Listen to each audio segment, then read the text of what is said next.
And today we'll be talking about the unique self, and we'll be talking about cultivating compassion with our guest. Remember, the views and opinions expressed throughout the broadcast day are those of the speakers, not necessarily those of the station, its staff, or underwriters. Time will be made available for other viewpoints. Thanks for joining us today. Let's take it into Studio B with our co host, check in with Tony. Do I have you there, sir? Yes, sir. Good morning, Javi. Good morning. How are you doing today? Fantastic. It's good to be at K-Mud again. Tony, give us a little bit of a background, who you are, what you study, and what you're into. Yes. I was born in Beirut, Lebanon. I've been in the United States for about 40 years now, and I am a musician. I'm a guitarist, singer-songwriter. I also have practiced a variety of modalities, including martial arts. My main martial arts practice is called Bagua, and Um, I guess uh, I guess that's a brief one for now. And I've been living in Garberville for about 3 years. Excellent. Let's check in, bring in our guest for today. Do I have you there, Dave? Yeah. Hey, Javi. Hey, Tony. Good morning, David. Good morning. David, how do we say your last name? I was hoping you would make a guess, and we'd have some fun hearing the various ways that you try to And do butcher it. Yeah. it. Well, in Italy they say Cicerchi, but Oh, in the US we say Cicerci. Cicerchi. Yeah, yeah. Say the first one, the Italy one again. Cicerchi, right? That's a lot more fun. Cicerchi. Cicerchi, and you got to wave your hands while you do it, but our listeners can't see that. Hey, Cicerchi. Cicerchi. Cicerchi. Yeah, we might have some Italian listeners, so I think they'd appreciate that. So Cicerchi, Dave Cicerchi, and it rolls off the tongue, feels good on the mouth, and feels fun too on the spirit. That's right. Cicerchi. Well, Dave, I'm happy to have you here today, and I'm glad you're joining us today on our spring drive. I'm hoping we can use your offerings today and help to spring into the season with our unique self. Tell us more, please. Wow, I love that intro. Spring into the season with our unique self. Hmm. Well, if I will, can I just I want to just sort of presence how we met because I feel like it's a nice way to start. Please. So you and I met back in 2016, right? Wow. Yeah, so long ago, right? Wow. And I'm from Ohio, Cleveland, Ohio, and I had quit my job and come out to California to Berkeley to be an apprentice or an uchideshi at the Aikido of Berkeley school in Berkeley with Kayla Feder sensei. And I had come in with kind of a lot of brokenness in my body. I had been living overseas, Nigeria and Peru, and I gotten sick a lot and kind of disconnected from my body, dissociated from my body. And this is all going to connect to unique self in just a second. All right, so I came to Berkeley thinking that Aikido had been this thing that I'd learned that actually helped put me back together again, right? It was that the art that was about body, mind, spirit, and being connected and centered, right, in all of it. And I had learned about Aikido back in 2016, 2012, actually, when I was in Nigeria. And all strangely enough, a coach that was brought in to work with my group, I was working with leaders at the time in Nigeria, and a coach came in to coach the leaders, and then she coached me. And because I said I'd like to be coached too. And so she coached me. And one of the metaphors that she gave for coaching me is the Aikido master or the free-flowing Aikido master. And what that was meant to do was call me to my future self that was more integrated and healthy and balanced and grounded and centered and in touch with the ki, as they say in Japanese, that energy that moves everything, right? So, fast forward to all that, fast forward to 2016, you and I met doing some Tai Chi and Qigong, and we invited you to the dojo, right, to teach one of the classes one day. I remember that. It was a lot of fun. And even just a quick note that you gave me a practice that I still do to this day was to help my neck. You Mm. gave me a practice that I had a lot of neck pain in 2016, and you helped give me a practice that enabled me to really loosen up my neck, and I appreciate you for that all those years later. But all of this is to say, my journey from 2012, when I was in Nigeria and sick, I had typhoid, malaria. Fast forward to 2016 when I met you and Aikido of Berkeley, to now has been a journey towards integration, journey toward becoming who I really was meant to be, a journey towards becoming more connected with this field of energy and aliveness, which we'll maybe talk about. Eros, we talk about it, Eros, or evolutionary love or outrageous love, and how it relates to Chi, and to becoming my unique self, right? So your unique self is actually, the best answer to the question of who am I that we have today, right? A lot of times, we walk around kind of in the West and really just in the modern world, and we think of ourselves as separate selves, like we're driven by our desire for achievement and sort of making everything happen ourselves, and a lot of agency. And I make my business happen, I create my life, no one can tell me what to do, right? And at our worst, we sort of feel anxious and depressed, or you know somehow like I don't belong, or we get kind of into these spirals. And all of that constitutes what we might call the separate self, right? The self, who am I? I am sort of on my own in the world, and I've got to make it all happen. And my whole life is about bolstering my sense of I exist, right? And I'm in not wanting to feel annihilated or sort of dissolved into nothingness, Mhm. right? So that's one way that we often think of who am I, right?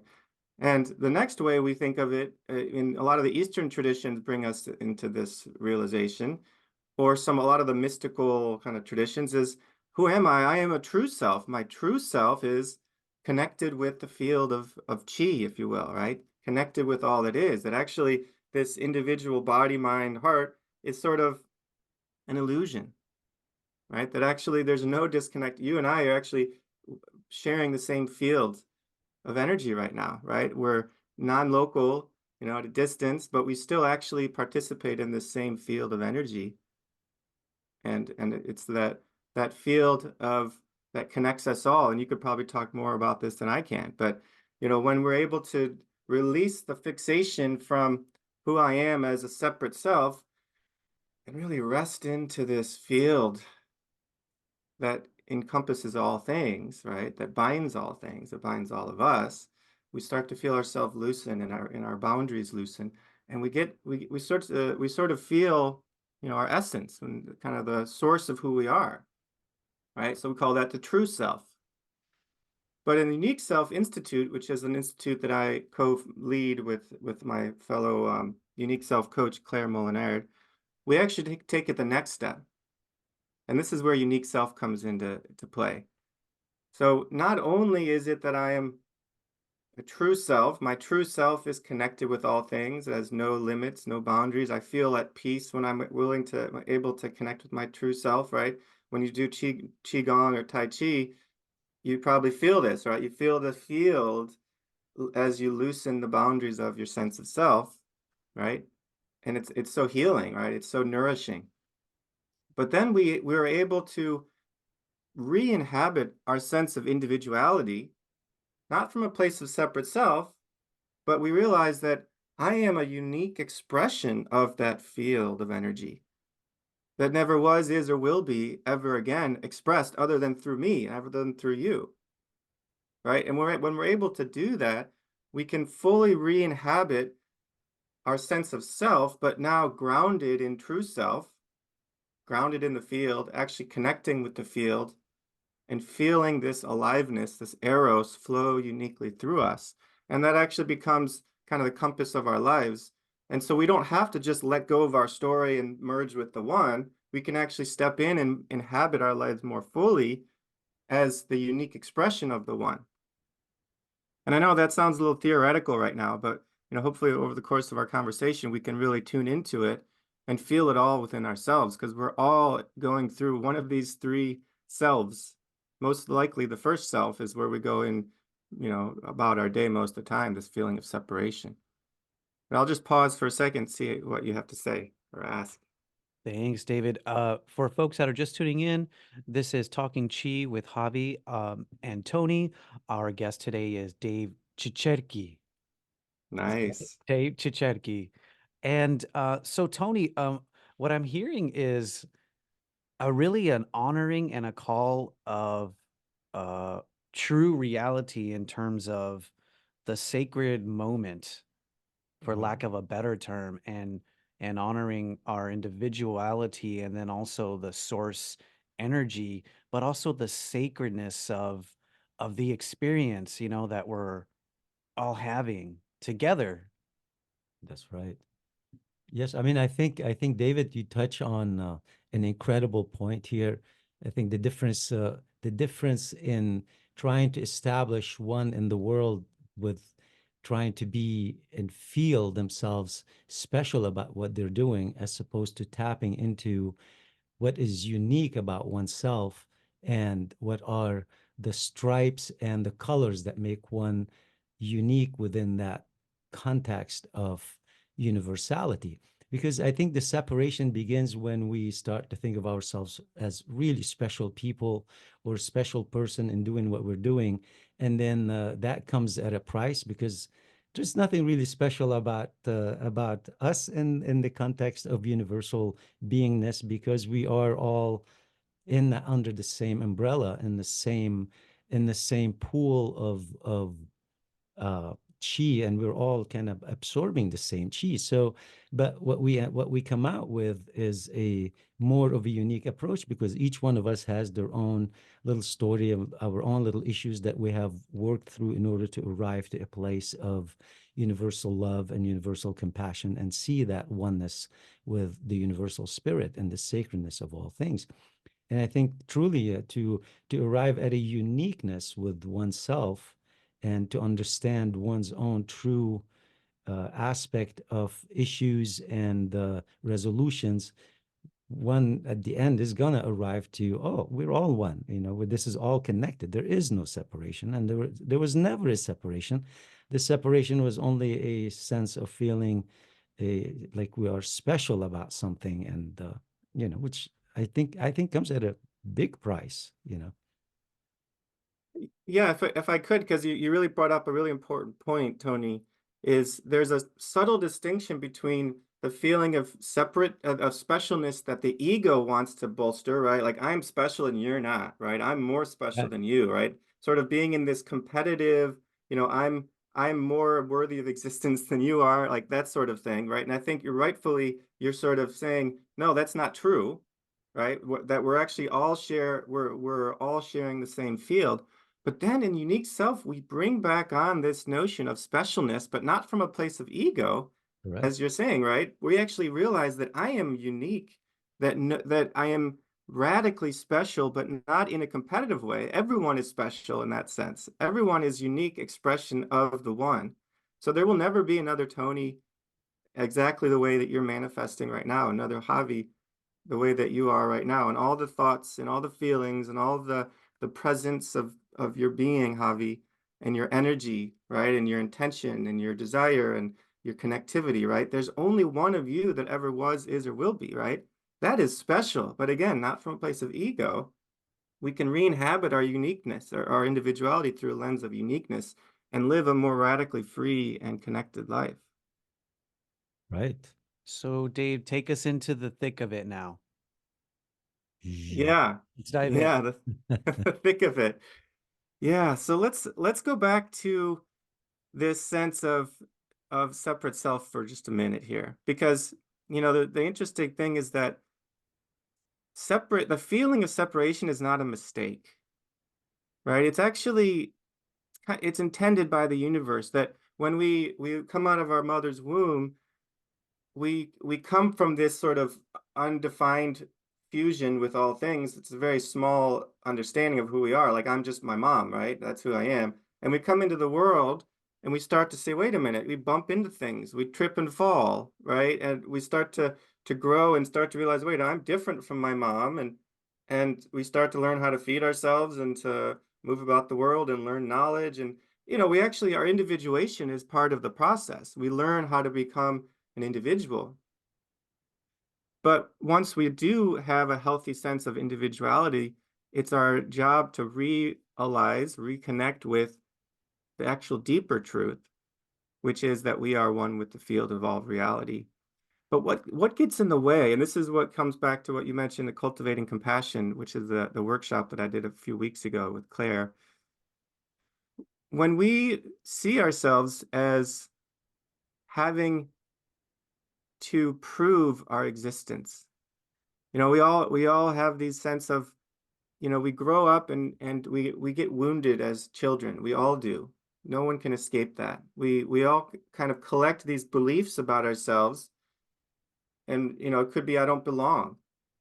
Like that was mine for a long time. I'm a queer man, and for many years I just didn't know where I belonged. I didn't know who was my tribe. And so I would oftentimes, in groups, I would get very sensitive to feeling rejected, right? And when I felt that, I would get into this spiral of shame and guilt and sort of self-loathing, that sort of thing. And we all have a version of that. Maybe it's not, I don't belong. Maybe it's I'm not good enough. Maybe it's I'm alone or I'm not safe or, I'm not lovable, right? So whatever it is, we get triggered and we fall into these patterns that are super contracted, right? Actually, a lot of our separate self is no longer as the healthy separate self, but we fall into these we call them false self patterns, where we fall into these feelings of shame, whatever that energy is, and the contraction in the chest. And we lose sense of the bigger reality. So what do we do in those situations? What do we typically do? I'll just put the question, what do we do when we find ourselves contracted? Well, I think What primarily, do you think? well, yeah, I think you're definitely no one is gonna be able to escape contraction because that is just the process of contracting to then expansion, you know. So it comes in for a reason, you know. We definitely feel this movement into ourselves trying to figure out who we are, and then eventually we're not, if we stay contracted, we are just going to explode or we're going to suffocate. So we're going to naturally seek that expansion again. And I guess we are seeking resolution there. We are seeking a level of transformation that would allow us to expand and find ourselves again in a bigger way, in a more energetic way, in a healthier way. Yeah, when we get beneath the surface, that's what we truly want. Mhm. But most of us don't get there. That's the thing, right? Javi, you were going to say something. Go ahead. Well, I was just gonna say, I mean, it probably lends itself to seeking behaviors and seeking attention and trying to, fill that void or trying to numb those feelings, and so it could be substance, could be food or, attention from a wrong crowd or something like that. And yeah, that speaks, Yeah. yeah, that speaks to me. I think I have a similar sort of group dynamic experience that you have.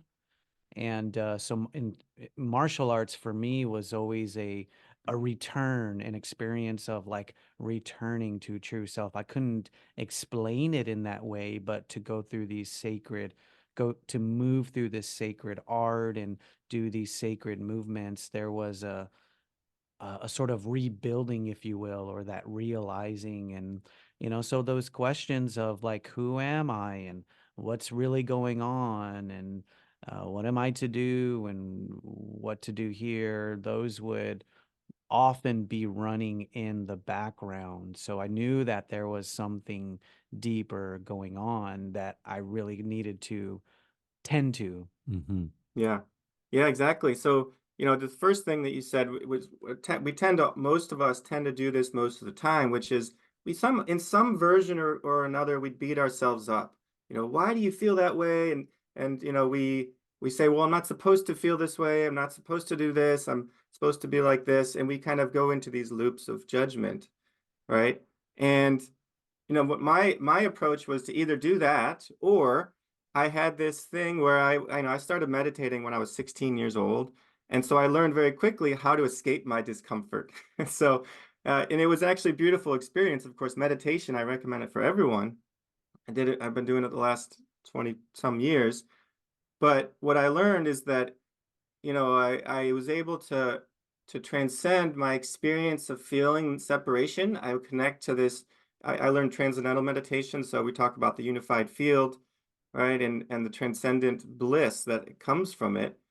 And in that sense, I learned, as you were describing, Javi, like I learned who I really was, and I just wanted to stay there.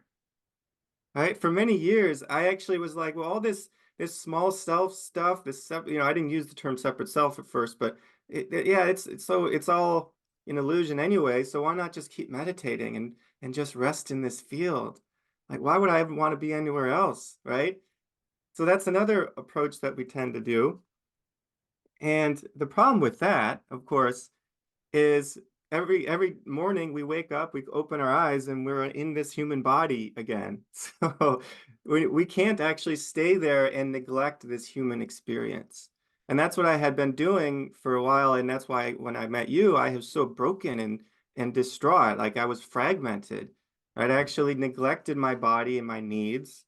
And I wasn't doing well. Right? And I would push my body beyond healthy limits even though it was telling me to do something else, right? To take care of itself.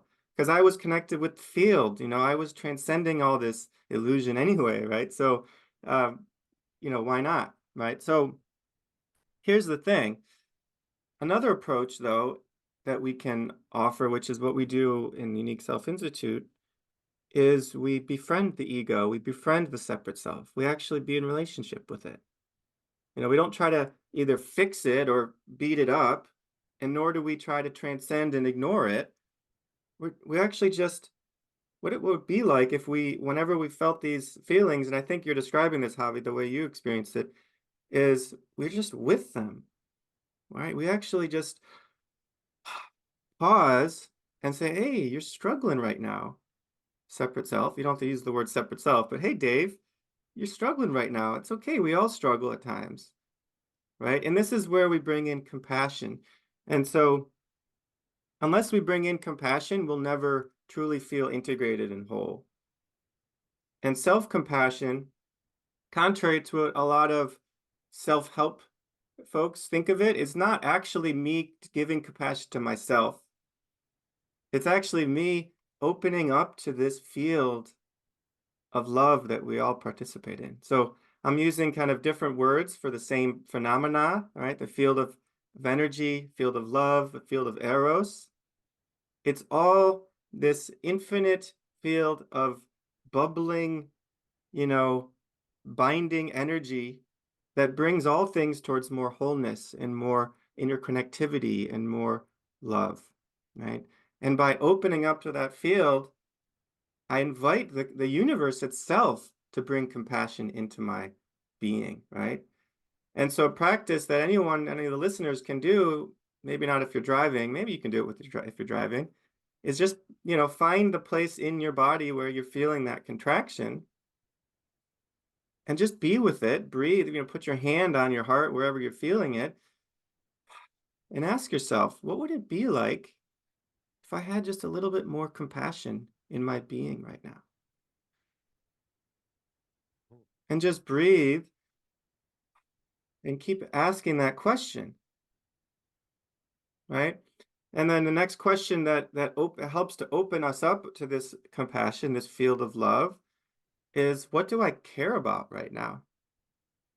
Because even the ego and the separate self and the false self, when it's contracted and falling into these patterns, it's because it cares about something. And if we can at least get in touch with it, we honor it, we befriend it, and it often softens on its own accord, right? It relaxes the contraction. And then we can really feel the field like we are describing, but this time in an integrated way without neglecting and bypassing and pushing aside the ego. We're with it. We're with it. It's here, right? So that's one of the steps towards our unique self. And before I go to the next step, I'll just pause. Any thoughts or questions from that? Does this something ring true in your life when you can bring compassion into your experience? Does it help soften contractions? Yeah, Tony, I'm maybe it's I would say Tai Chi. I'm hearing Tai Chi principles in the sense of deep listening, Mm-hmm. in the sense of deep blending, Mm-hmm. and and so that's what rings true. That's sort of what I'm hearing. Yeah, being with yourself in all of these moments, and then allowing it to blend into your sacred experience and just honor everything that is. And then also opening yourself up to that larger experience, Mm-hmm. and listening to that, and what inviting truth, into the moment, despite what may be quote unquote happening to you or at you, right? From the world. Yes, and I think, I mean, David, it's really it's upon us. I mean, we are as a human beings, we are continuously in an evolutionary process and we are progressing into ourselves. And you're right, when we are so contracted is because we care about something really deeply that we're trying to find the place of expansion in it. And in my own experience, I recently was just went to the clinic to get a piece of glass out of my finger, and I found out that I have extremely high blood pressure, which came as a surprise to me because I all of my modalities that I practice, they are actually pretty calm and energizing, and I work with that aspect of transformation continuously. So I am personally at this moment dealing with just the idea and how can I have high blood pressure when everything I'm doing supposedly brings low blood pressure. And the doctor was saying to people like you, when people have high blood pressure, we prescribe your lifestyle to Mm. them. So it came as a confusion, and that confusion made me, I gotta say, I must admit, it made me really contracted about myself. So I'm trying to find the expansion and the compassion about where all of this is coming from, and that is making the blood pressure be so high when I don't think it should be so high. So, and I think, I mean, given that we are always at an investigation of who we are and what we are, because we are changing, ever changing, and things uh, things show up in our life to take us to the next level, to bring us to a deeper understanding of who we are and our unique self, and at the same time, a greater love and a greater appreciation to being alive and being present on this planet in a healthy way. I just want to jump in here real quick and tell folks you are listening to KMUD. And this is Talking Chi with Javi and Tony. Our guest today is Dave Cicerchi, and we're talking about unique self. We're talking about cultivating or opening oneself to compassion from source energy, or from that unified field. And I just want to jump in and go back and say, I both of you touched on that point of care, and how whether oneself or others can signal a deep caring about one thing. And so, in my experience, the way that I describe it is, we may experience some not positive emotions or not positive thoughts, unhealthy emotions or unhealthy thoughts. And then also those may be displayed or signaled by, other folks who we interface with in the world. And so, through some study that I've had with nonviolent communication, I'm rather than being pulled into this non-positive state or this unhealthy state, which is quite easy, and go into some judgment or go into this person is this, or I'm this, or this person is that, and go into this easily judgmental state. You, I've learned to sort of realize, oh, this person, or even me, I'm signaling a deep care in something right now. Hmm. It's not coming out so skillfully, but there's a deep care there, right? Yeah, that's great. And I think both of you are pointing out something really important about a unique self-realization. So, and everyone who's listening, this may seem, um, I don't know, like what's the big deal here? But it's actually a revolutionary change in identity when we see ourselves as unique selves. And Javi and Tony are modeling this without even realizing it. But when we see ourselves, when we identify as a separate self, and we get into contractions, we just get into these spirals, and we think we've reached a problem or had a negative experience or something. When we realize our identity as a unique self, every problem is actually an opportunity. The universe, since we're all connected in this field as unique expressions, the universe is always speaking to us through each other and through our experiences. One thing that my teacher, Mark Gaffney, has taught me, and he says this beautifully, is every detour is a destination when we are in our unique self. Beautiful. There's no mistake. every every trap we fall into, it actually is an opportunity to open up deeper to a connection in the universe as a unique self. And Tony, you mentioned your realization of your blood pressure situation. And we're jumping ahead a little bit, but I just want to point this out. It's interesting here. When we live our unique selves and we are connected so much, we, the ego always is wanting to claim that experience and kind of draw a boundary around it and say, I've got it figured out. And the universe is always inviting us to continue to open up to something new, right? Which it sounds like what's happened to Absolutely. you. Like you've got so Absolutely. much that you're learning now, even though you thought you had it figured out, right? As we all do, right? So I just thought I'd plug that as we're having, these are little principles of what happens when we live as unique self. But if I could, and just step back a little bit, take a few steps back. So when we're in our experience of bringing more compassion into our being, this is the doorway to true self. This is the doorway to this oneness that we're talking about. We can't actually experience genuine connectedness without it. And this is where I'd be curious to maybe riff a little bit, because when we say we're actually dropping into the field of Eros, Eros. Go ahead and And find that. yeah, so this term evokes a lot of different things for a lot of different people. Most of the time people think, oh, you mean sex, right? But that's strange. Why would we be in the field of sex? Eros, right? And then you have the Greek term that refers to more of the sexual desire.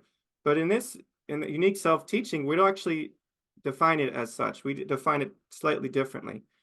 Eros is that force that binds all things, similar to when we talk about chi, right? The classical definition of chi, it's like this force that binds all things. But what I think is different from the classical version of chi, and Tony pointed to it earlier when he talked about evolution, that Eros is actually that force that binds all things, moving toward more wholeness and deeper connectivity.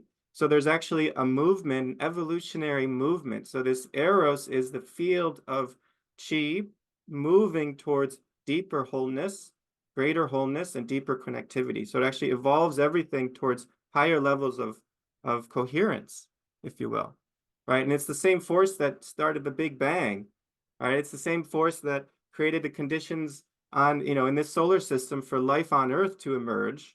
It's the same force that made the humans start using, discovering fire and creating civilization. The same force that, Lao Tzu realized that he could get in touch with, that started Taoism. The same force that moved revolutions, that started the United States, the Declaration of Independence. That Eros is that same force that is moving you and me to talk right here. It's what drove you, allured you to me, and me to you, to be able to have this conversation, right? Mhm. And so when we're able to tap into this field of of Eros, we actually tap into that same energy that is moving the entire cosmos. And it uniquely expresses through us, right? So this is, it's not just a static field or even a dynamic field that is just about harmony, which I think is oftentimes associated with Qi. It's actually a dynamic field that is uniquely expressing through us, desiring through us, yearning through us to create more connection, to create more wholeness, right? To start our business, to start a family, to, make contact with our friends, right? To meet new people, to discover new things, right? It's all that same quality that's driving everything. And Eros. yeah, absolutely. And then, the universe is always inviting you and magnetizing you towards your own true self, because we definitely in our minds, in our beings, we create ideas of who we are, and we get suckered into being outside that field. But then the universe always wants to bring you back, because it is the life force that is keeping everything together, moving in the correct path. Without that, we definitely, I think we will we will perish. Absolutely, yeah. There's no such thing as life doesn't exist without Eros, right? Um, on the notion of riffing, I so here's what comes to mind for me. So when you say driving us towards evolution and coherence, I say, well, and I don't know if I'm pushing back a little bit, but I say, well, when when I merge with nature's spirit again, I will be dead. And that's what evolution is pushing me towards. That's the grand destination. And then so when we and then so what I've been sort of working with in my practice is, this is sort of two separate ideas, but maybe not. How do I tap into that energy that was with me and is still with me when I was in the womb, or when I was being, conceived? Because it's that creative, loving, natural energy that is always there and it's always with me. And what could be more true than that energy? So if I'm trying to make a decision, or if I'm trying to try to make I'm at a fork in the road, or if I'm trying to see what the clearest path is here, I'm like, what is that? Where is that energy in this moment? And how can I listen and tap into that energy? And so, based on what I've learned and what I understand now, the the template that we see throughout nature is the spiral energy, and we see nature manifest itself through flowers, or through pine cones, through DNA, through hurricanes. Nature has this natural spirit, as possibly it's going through its eros, it's in its eros, and it's moving into creation from nothingness. Okay, I say, okay, well, in Tai Chi, we say, well, that's Tai Chi coming from Wu Ji, source, and going into yin yang. But there's that birth process, and then there's also that death process, and it's all, one and the same. And so for me, that's the energy I try to tap into. So I tell myself, well, if I'm in the Tai Chi practice, if I'm in that Tai Chi spirit, or if I'm in that natural nature spiraling energy, I'm in my evolution, and whatever comes into my consciousness from there, that is what rings true, or that is what's most true in the moment for me. Yeah, and that's perfectly aligning up with the next step in this process because, right, so if we try to figure out what am I supposed to do from the place of ego when all we're doing is trying to survive and make ourselves feel successful and individual, achieving and all that, it actually will be coming from a place of separation and it won't work, or it'll work temporarily, or it'll work and it'll have destructive impacts on other people or on ourselves. For whatever case, we're avoiding the deeper reality. It's an avoid dance, a dance around the void, as my teacher often says, right? But so once we're able to bring in compassion and settle into this field, we actually return to this Wuji state, right? The energy that existed before we were born. But the difference is that that energy is like it's a fountain moving through our unique selves, right? So we're tapping into the source that wants to move through us and live and create more in our lives.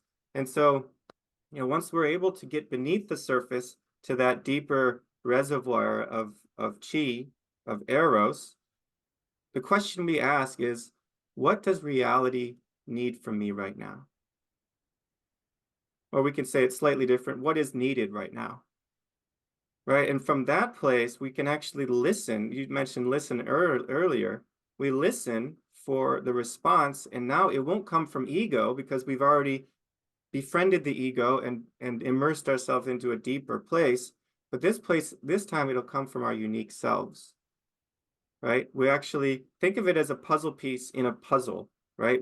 Our unique self is that unique puzzle piece that fits perfectly in that unique puzzle.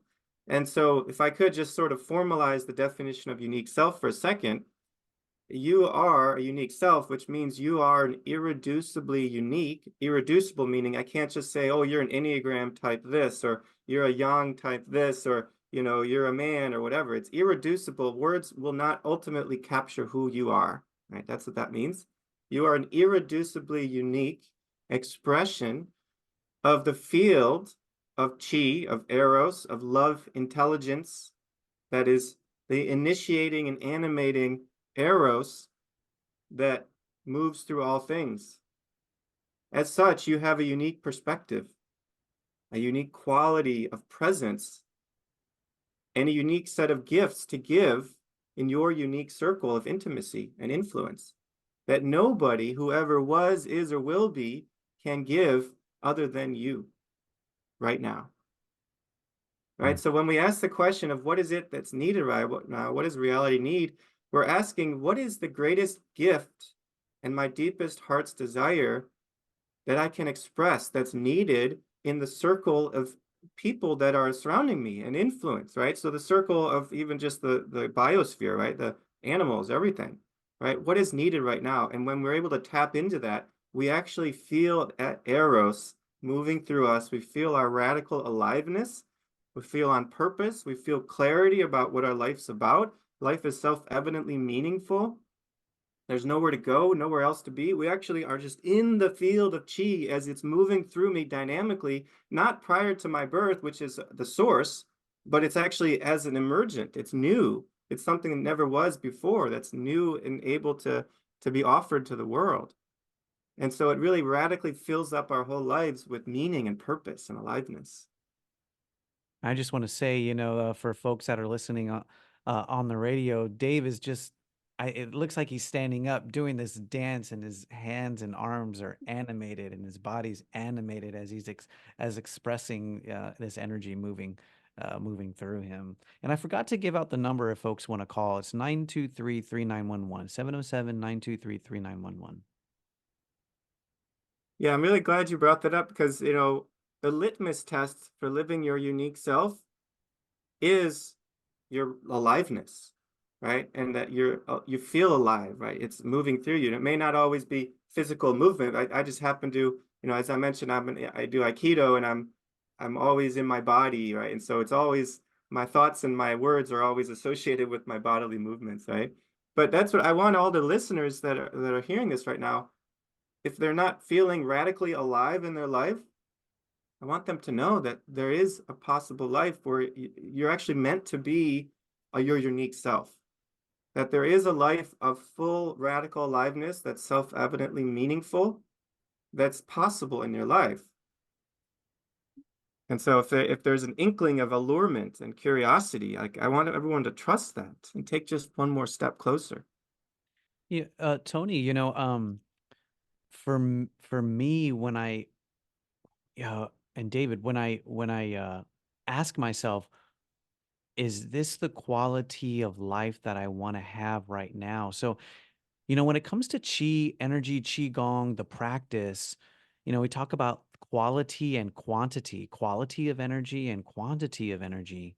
And so when I take that to my experience of living, I ask myself, what's the quality of living that I want right now? And sometimes I say, I don't want this quality of experience that I'm having right now.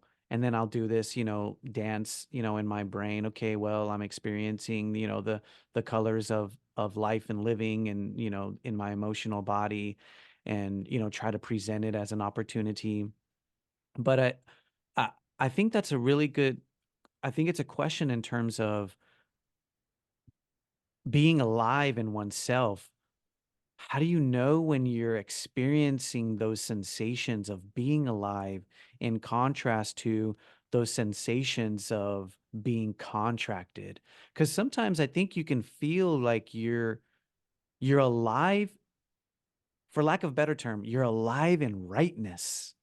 Do we have these experiences where we're alive in rightness, but we're not necessarily serving the greater good? Yeah, Yes. that's a important question because the litmus test, again, going back to this litmus test, it's actually a three-part litmus test to help us distinguish, am I in ego or am I in unique self right now? So the litmus test is, am I feeling radically alive, as you say, right?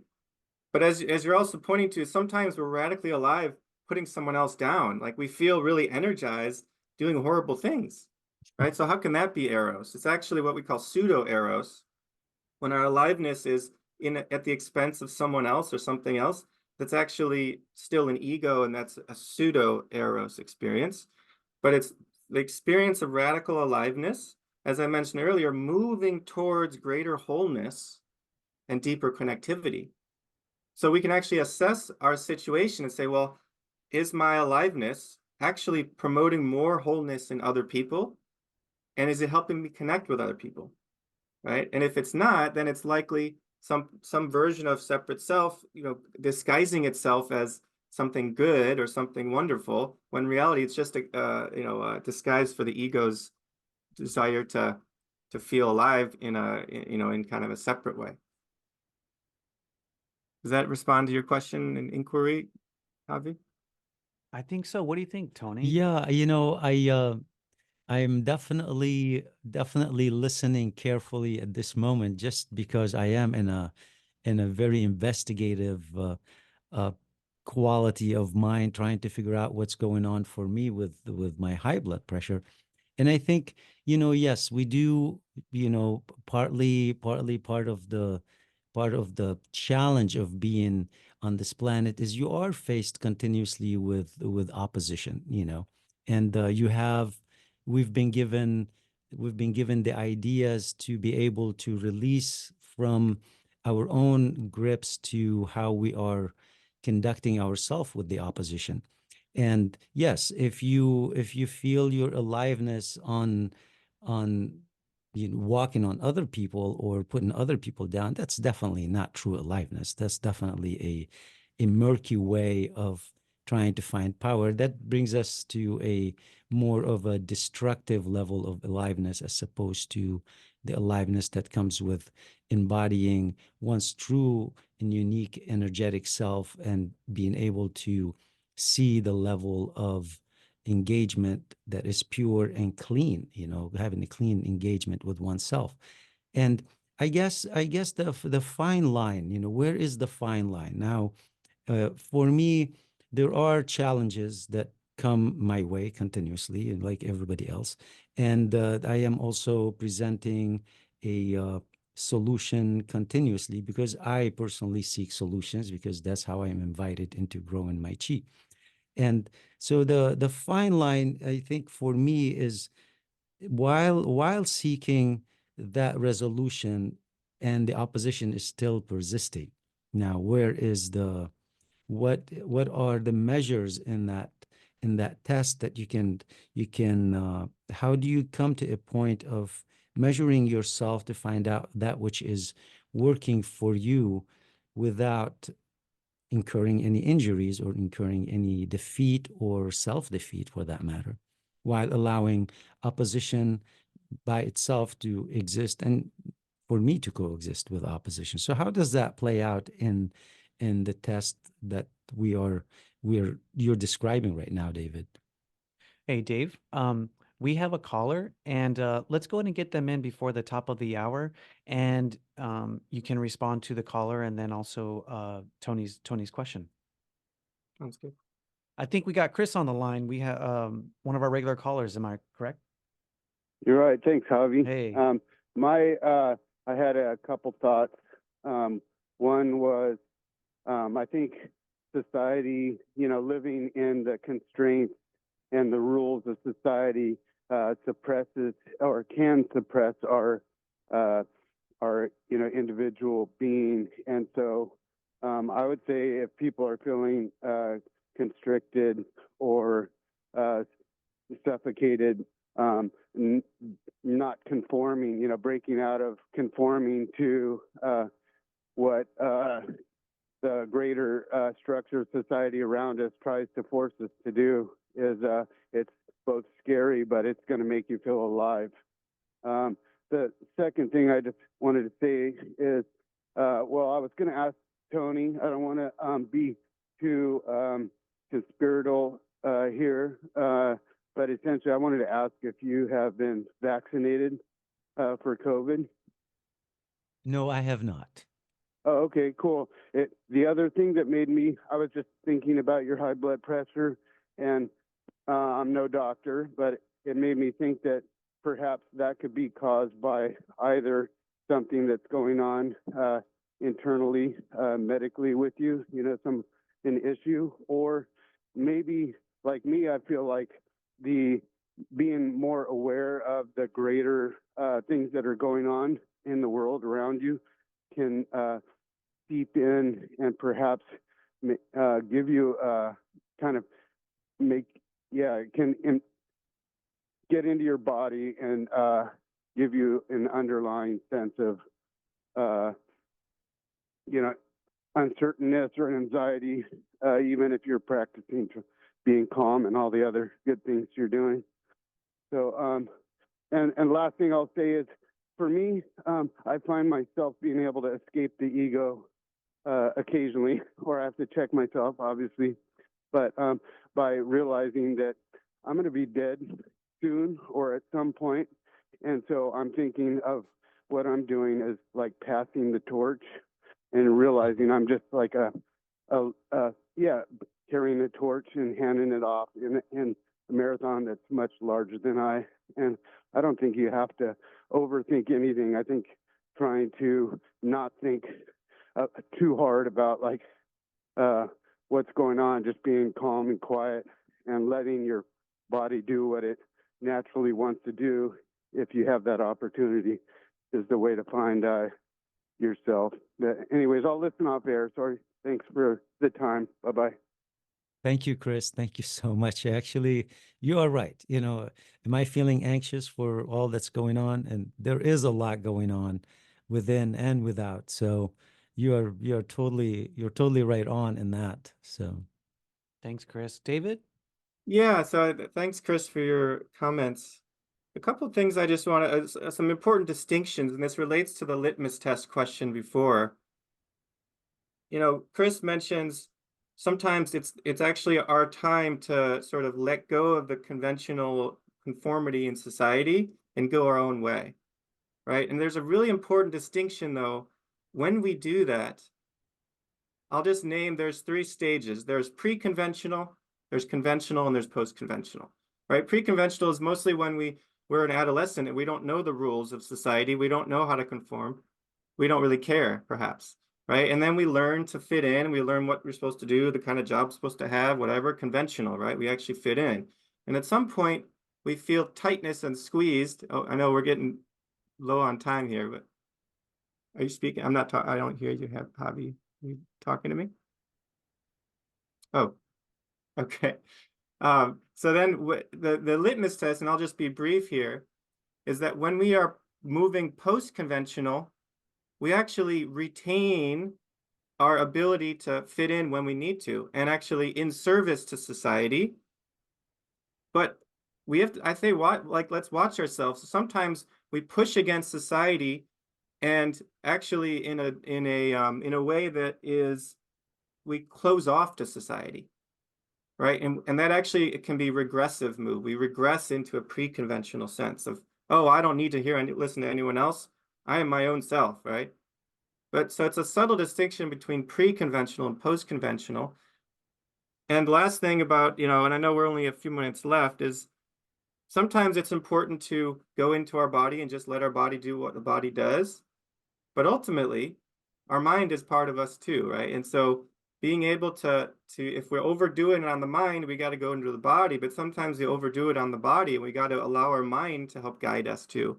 And so it's all really ultimately about integration and wholeness, right? And there is only one, right? And so the one wants us to be more unified and whole. And I don't know how you want to finish I could go back to Tony's Dave, comments, but yeah, Dave, go ahead. go ahead and do that and let folks know. We got about a minute. Let folks know how they can get a hold of you and find more about Unique Self and your offerings. Yeah, so I would just say, just briefly to Tony's comment, is that sometimes the, we live in an evolutionary cosmos. And sometimes when we think there's another solution around the corner, it's actually just the next step on our unfolding in evolution. And sometimes when we think that something is in opposition, it's just another invitation to integrate something about the spark of truth in what they have to say. But ultimately, it is about really fully feeling into and being a unique part of this whole field. And that's my prayer and my wish for everyone, is to discover their aliveness and their unique self. So you can go to uniqueselfinstitute.com, and we're actually launching a program. It's a 9-month program called the Unique Self Emergence Process that walks you through step by step some of what we just talked about. And you have coaching and group calls every month, twice a month, and one-on-one coaching. And then you get actually certified as a unique self coach to do that with your clients and your other people that you work with. So I'd love to have anyone else apply if they're interested. Well, I want to thank you both for honoring this moment and this space and this platform and bringing your unique selves here today. And also, I want to express gratitude to the listeners for taking time to be with us today. Um, I'm Javi. This is Talking Chi. If you want to contact us, talkingchi@gmail.com. And I want to say thanks to Tony, thanks to Dave Cicerchi. And this is Talking Chi. We've got Music is Medicine coming up with Cindy Jones. And remember, go to kmud.org, become a member, drop a little bit in the bucket. Again, thank you so much, gentlemen. Thank you, Javi. Thank you, David. So nice to meet you. Thank you, Javi. Thank you, Tony.